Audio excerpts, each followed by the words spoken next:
Hello everyone, today I'm presenting my ethical dilemma video project, which explores how difficult the workplace decision making becomes when moral values and professional responsibilities clash. The goal of my project is to design a realistic scenario, analyze it using several ethical frameworks, and reflect on what this dilemma teaches you about real life workplace behavior.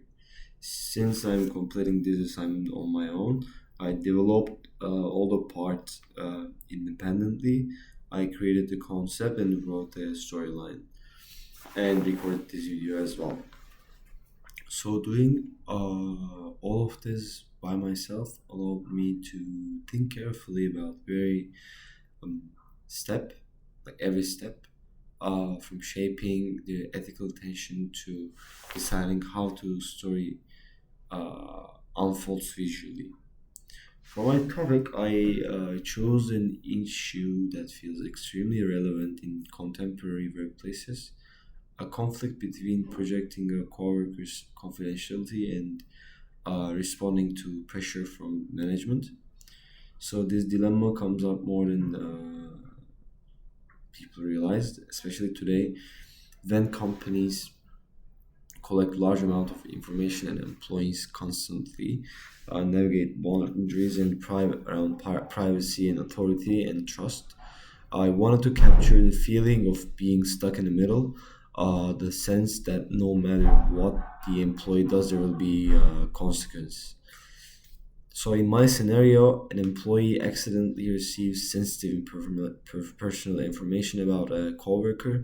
Shortly after, a manager becomes aware that something is going on and approaches the employee, insisting that they reveal the details. So the manager frames it as something necessarily for team performance and organizational stability. This creates a strong moral conflict. On one hand, um, we have the employee wants to protect the co-worker's privacy, especially since the information is personal and not work related. On the other hand, ignoring a direct request from management. So it could lead to attention, mistrust, or even disciplinary action.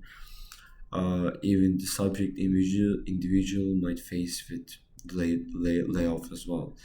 And the dilemma is straightforward to describe, yet emotionally and ethically complex. To make this situation feel real and relatable, I built this scenario with clear context. I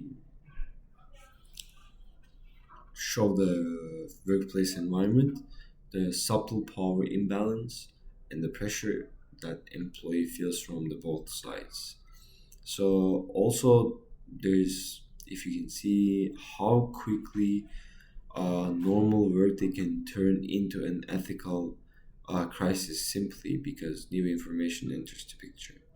So I present two possible outcomes. In the first, the employee refuses to share information. This protects the coworker, maintains trust, and demonstrates loyalty.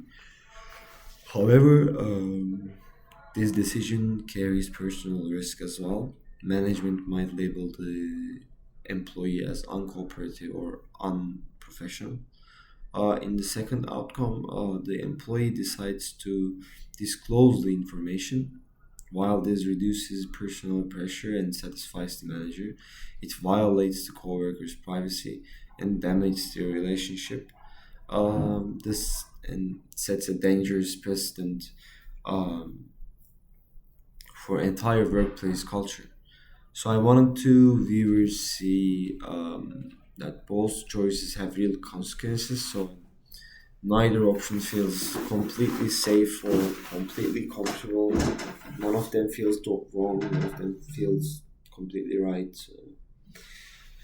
Uh, so this dilemma, we can analyze it using three ethical frameworks: utilitarianism, deontology, and virtue ethics.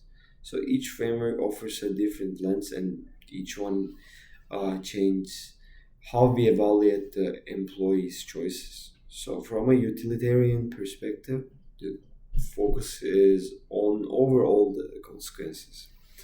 The question becomes which decision produces the most good and the least harm for the greatest number of people. And keeping the information confidential protects one person strongly, but it risks conflict with management. So disclosing the information might temporarily benefit the organization, but it undermines the trust and can damage long-term morale within the team. A utilitarian might argue that maintaining confidentiality does more good in the long run because it creates a healthier, safer workplace environment. However, someone else could argue that transparency with management leads to stability. The utilitarian framework forces us to consider not just immediate outcomes but also how each action shapes the broader community. From a deontological standpoint, um, the emphasis shifts from consequences to duties and principles. Here, the key question is what is the employee morally required to do? Is there a duty to maintain confidentiality, or is there a duty to follow the management instructions? Which duty is stronger? A deontologist might argue that violating someone's privacy is inherently wrong, even if doing so creates better outcomes. So others might argue that employees have an obligation to provide truthful information to management. Uh, the conflict between protecting rights and obeying authority becomes the central tension. Deontology helps to reveal that sometimes inaction can lead a good result but still be morally unacceptable, and breaks a fundamental rule because it breaks a fundamental rule. Virtue ethics, virtue virtue ethics provides yet another angle by focusing on the character rather than rules or consequences. Um, this framework asks what a person acting with integrity, courage, honesty, and respect will do. So it's not only about what happens after the decision, but what the decision says about the person making it. So, would ruled virtues employee betray a coworker's trust, or would a virtuous employee protect the coworker even if it means disappointing management?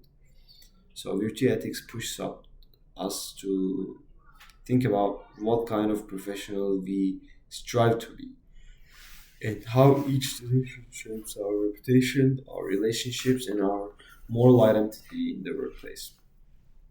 So we include a personal reflection as well, and I discuss how a dilemma like this affects a workplace community.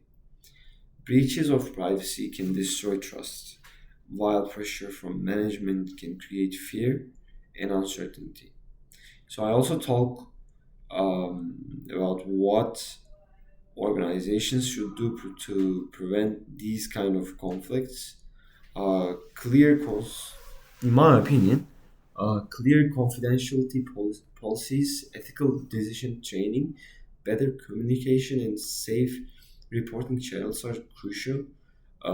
Many ethical dilemmas happen because not because people want to behave unethically, but because the organization does not give them the proper guidance and support. So this is the most important part about the our case, because in my opinion, if a company can provide a proper guidance to their employees, and if everyone work on every kind of case, every kind of potential case, and if they solve the cases, it's going to be helping for the um, time next time. So um, that's why the case studies are very very important while company guidance or company support. So we also reflect on social media and data handling policies. In today's world, information spreads quickly and workplaces need clear rules to protect privacy and maintain the professionalism.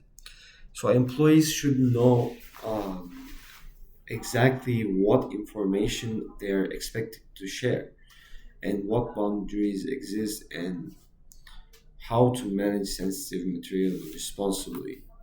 So finally, um, I describe what I personally learned through this project. Working alone forced me to think deeply about every layer of the dilemma. I learned that ethical challenges often don't have a perfect answer, and that the different ethical theories can shape our uh, interpretation of the same situation in completely different ways.